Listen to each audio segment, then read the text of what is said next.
Hello friends, YouTube channel में आपका स्वागत है। आज हम लोग अवतल दर्पण में प्रतिबिंब दूरी, वस्तु दूरी और फोकस दूरी में संबंध बताएंगे, जिसे हम लोग दर्पण सूत्र कहते हैं। यह सिद्ध करेंगे कि 1/f बराबर 1/v प्लस 1/u। f मतलब फोकस दूरी, v मतलब प्रतिबिंब दूरी, u मतलब वस्तु दूरी।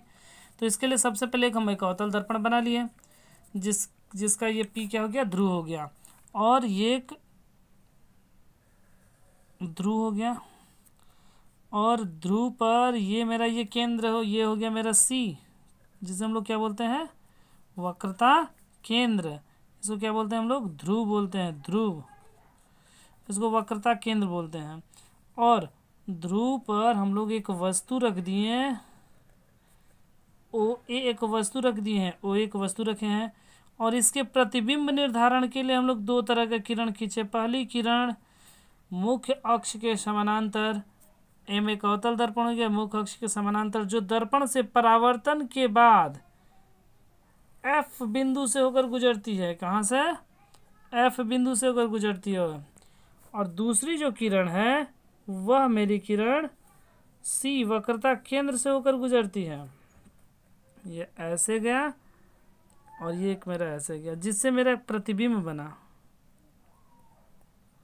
जिसे प्रतिबिंब IB प्रतिबिंब बना।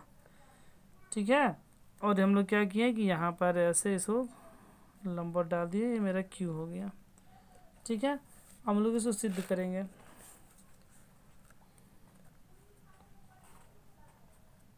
माना कि M एक अवतल दर्पण है, अवतल दर्पण है, जिसके मुख्य अक्ष पर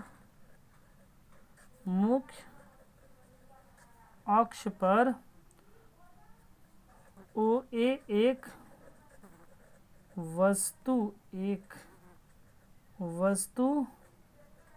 रखी गई है। वस्तु के प्रतिबिंब निर्धारण के लिए, वस्तु के प्रतिबिंब निर्धारण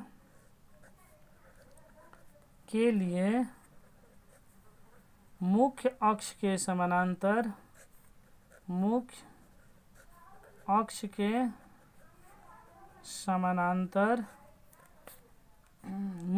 के समानांतर किरण खींची, मुख्य अक्ष के समानांतर किरण खींची गई, जो परावर्तित होकर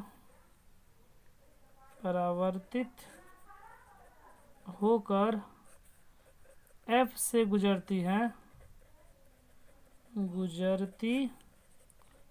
तथा एक किरण कैसे की, तो वो एक वस्तु है जिसके मुख्य अक्ष पर हम लोग किरण खींचे, जो परावर्तन के बाद F से होकर गुजरती है। और दूसरी किरण वक्रता केंद्र से तथा दूसरी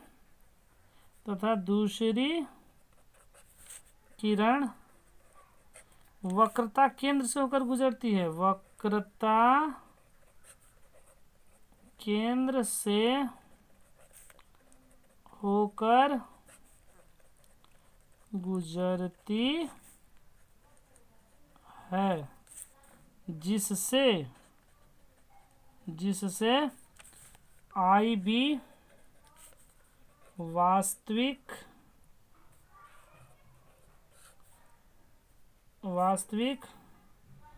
उल्टा प्रतिबिंब बनता है,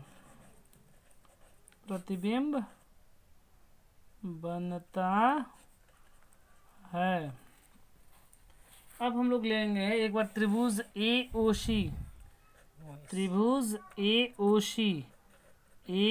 यहाँ पर देखिए मेरा 90 डिग्री बनता है, तो यहाँ पर 90 डिग्री, और यहाँ पर भी ये मेरा क्या है, प्रतिबिंब बना, तो ये भी 90 डिग्री। तो यहाँ पर हम लोग लेते हैं त्रिभुज ABCD समरूप त्रिभुज। ये देखते हम लोग पढ़ चुके हैं, मैथ में हम लोग पढ़े थे, क्लास 10th में मैथ में हम लोग पढ़े थे कि जब त्रिभुज समरूप होते हैं तो भुजा अनुपातिक होती हैं। तो हम लोग यहाँ पे इसको समरूप कर देते हैं ए समरूपता से। तो यहाँ पर हम देखते हैं ओ मेरा क्या है 90 डिग्री है, ओ 90 डिग्री है, और इस त्रिभुज में देखा जाए तो आई 90 डिग्री, और ओ हम लोग ओ को कहाँ लिखें बीच में, इसलिए हम लोग आई को कहाँ लिख देंगे बीच में लिख देंगे। और ये कोण शीर्षाभिमुख कोण से बराबर है, मतलब सी की जगह पर सी, तो ये मेरा सी इधर लिख दे चूँकि सी इधर था, और मेरा क्या बचा बी बचा, ये बी हो गया। तो ये दोनों त्रिभुज क्या हो गया समरूप हो गया। जब त्रिभुज समरूप तो भुजानुपातिक, मतलब कि जो ए ओ है वह किसके है तो बी आई के बराबर है, बराबर ओ सी मेरा कितना है ओ सी, यहाँ पर ओ सी, यहाँ पे क्या हो जाएगा आई सी। वैसे ए सी भी होगा लेकिन ए सी की हमें जरूरत नहीं है तो हम लोग नहीं लेते हैं। फिर इसी प्रकार त्रिभुज एम क्यू एफ, ये हो गया 90 डिग्री। त्रिभुज एम क्यू एफ, ये एम बड़ा एम है, एम हो गया, क्यू हो गया एफ। यहाँ पर क्यू 90 था तो इस त्रिभुज में देखा जाता आई 90 है, तो एम क्यू जहाँ पर था क्यू बीच में है तो बीच में हम लोग लिख लेंगे, बीच में क्यू के जगह पे आई लिख दिए। और ये मेरा क्या होगा शीर्षाभिमुख कोण से बराबर एफ की जगह पे एफ, एफ तो इधर हो गया, और मेरा क्या बचा एम बचा, एम तो हो गया, इसमें बी बचा, तो यहाँ पे लिखें बी आई एफ। तो ये दोनों त्रिभुज समरूप, जब त्रिभुज समरूप तो भुजानुपातिक, मतलब कि एम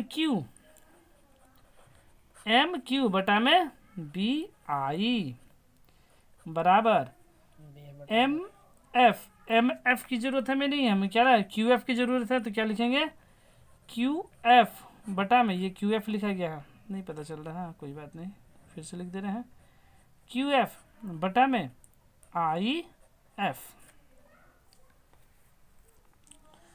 तो यहाँ पर मेरा ये हो गया।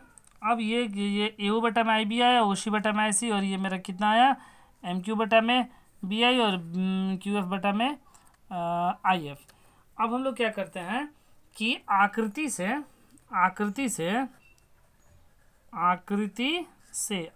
हमें पता है कि यहाँ पे देख लेते हैं आकृति, ये इसके बराबर होगा कि क्योंकि आयत बना तो ये आमने सामने की भुजा बराबर, इसलिए ए ओ बटा में एम क्यू यहाँ पर लिखेंगे।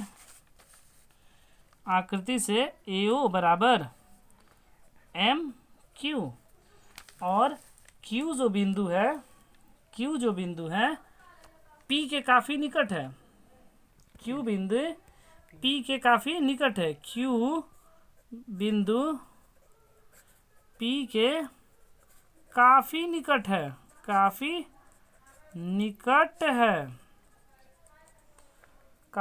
है, इसलिए क्यू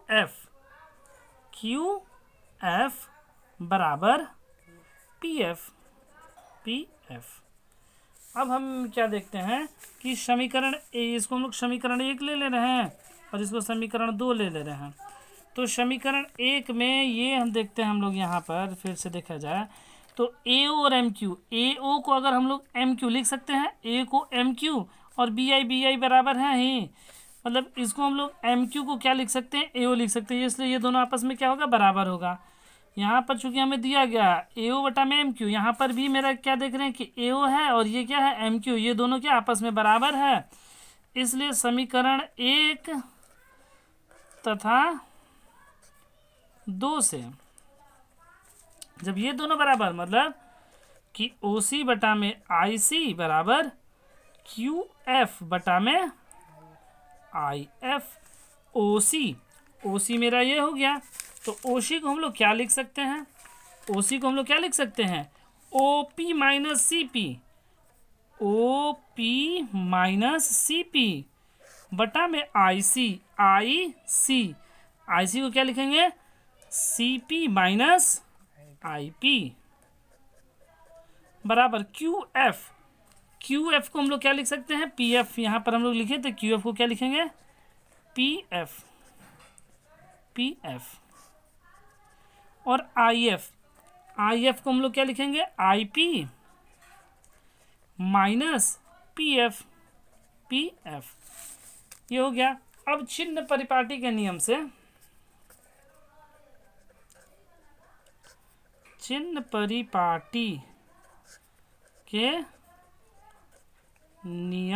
से चिन्ह परिपाटी के नियम से क्या होगा, ओपी, ओपी मेरा क्या हो गया, ओपी जिसे हम लोग क्या बोलते हैं, वस्तु दूरी माइनस का यू, क्योंकि इधर सब माइनस होता है, ओपी माइनस का यू, इसे हम लोग वस्तु दूरी बोलते हैं, वस्तु दूरी। ठीक है, ये सीपी, सीपी मेरा क्या हो गया, सीपी मेरा हो गया वक्रता त्रिज्या, सीपी, सीपी क्या हो गया, वक्रता त्रिज्या, जिसे हम लोग वक्रता त्रिज्या बोलते हैं, वक्रता त्रिज्या, वक्रता त्रिज्या, जिसे हम लोग जिसे हम लोग क्या बोलते हैं, आर बोलते हैं, जिसे क्या बोलते हैं, वक्रता त्रिज्या को आर से डिनोट करते हैं। और हम लोग पहले पता है कि आर को हम लोग सिद्ध भी कर चुके हैं कि आर को हम लोग माइनस का 2f भी बोलेंगे, ये माइनस का आर, चूंकि ये कौन सा अवतल दर्पण, अवतल में सारा माइनस, इसलिए माइनस, ये माइनस है। आर को हम लोग क्या बोलते हैं, 2f भी बोलते हैं, पहले हम लोग सिद्ध भी कर चुके हैं इसे। और ये क्या होता है, इसका दुगना होता है। तो सीपी, सीपी के बाद मेरा ओपी हो गया, सीपी हो गया, सीपी हो गया, आईपी, आईपी बचा, तो आईपी, आईपी, आईपी मेरा यहाँ पर है आकृति में, यहाँ पे दिखा देना फिर से, देखिए आईपी, आईपी यहाँ चूंकि मेरा प्रतिबिंब है इसलिए प्रतिबिंब दूरी हो गया आईपी, आईपी मेरा क्या हो गया, प्रतिबिंब दूरी, प्रतिबिंब दूरी क्या चीज, इसे डिनोट करेंगे प्रतिबिंब दूरी को, तो भी से। और मेरा क्या बचा, आईपी हो गया, और पीएफ मेरा बचा है, पीएफ, पीएफ मेरा क्या है, फोकस दूरी है, पीएफ क्या है, ये मेरा पीएफ क्या है, फोकस दूरी है, ये क्या है, फोकस दूरी, फोकस दूरी को हम लोग क्या चीज से डिनोट करते हैं, तो माइनस का एफ, माइनस इसलिए चूंकि ये दर्पण क्या है, अवतल है, और अवतल की इधर सारा क्या होता है, माइनस होता है।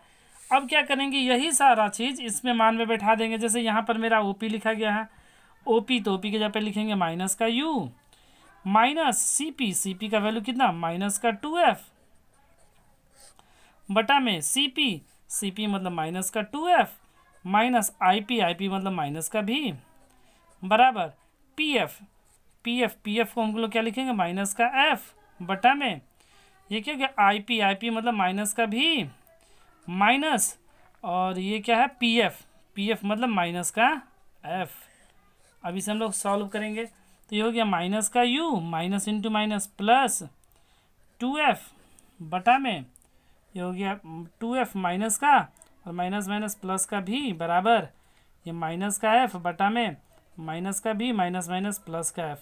अब क्रॉस मल्टीप्लिकेशन, इसको इससे मल्टीप्लाई कर देंगे, मतलब माइनस 2f प्लस भी में मल्टीप्लाई किया क्या चीज़ है, माइनस f से, और इसमें मतलब माइनस यू प्लस 2f को मल्टीप्लाई करेंगे माइनस भी प्लस एफ से,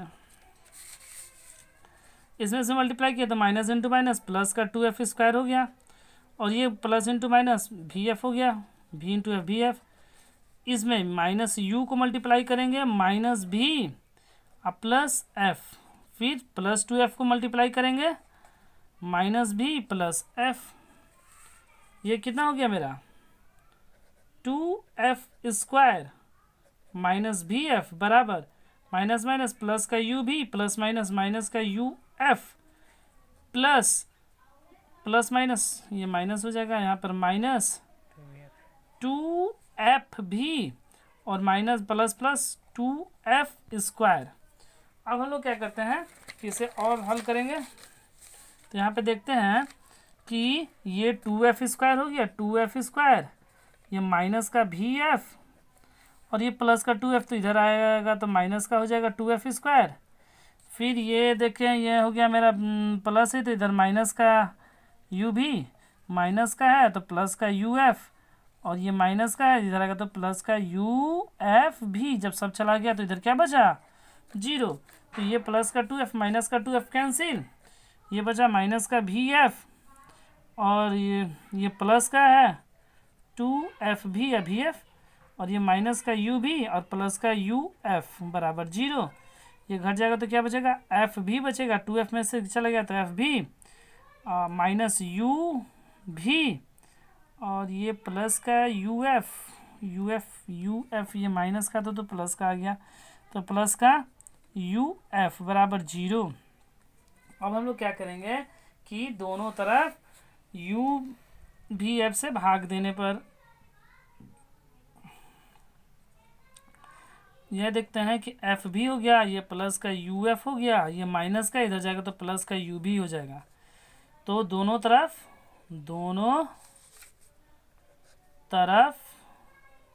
u भी f से भाग देने पर, तो हो गया एफ भी बटा में यू भी एफ प्लस यू एफ बटा में यू भी एफ बराबर यू भी बटा में यू भी एफ।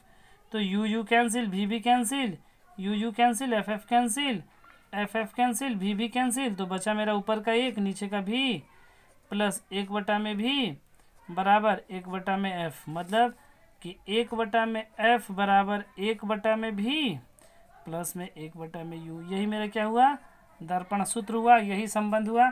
और इस प्रकार हम लोग देखें कि ये मेरा जो हमें सिद्ध करना था वो आ गया अवतल दर्पण में। इस तरह सिद्ध करना बहुत ही आसान है, 1-2 बार आप लोग प्रैक्टिस कीजिएगा तो ये खुद हो जाएगा। सबसे पहले आकृति बनाना है, उसके बाद जैसे जैसे हम लोग जो क्रिया किए वो करेंगे। उम्मीद है कि आपको बहुत अच्छे से ये समझ में आया होगा। अगर आपको ये पसंद पड़े तो लाइक करें, शेयर करें, सब्सक्राइब करें। Thank you.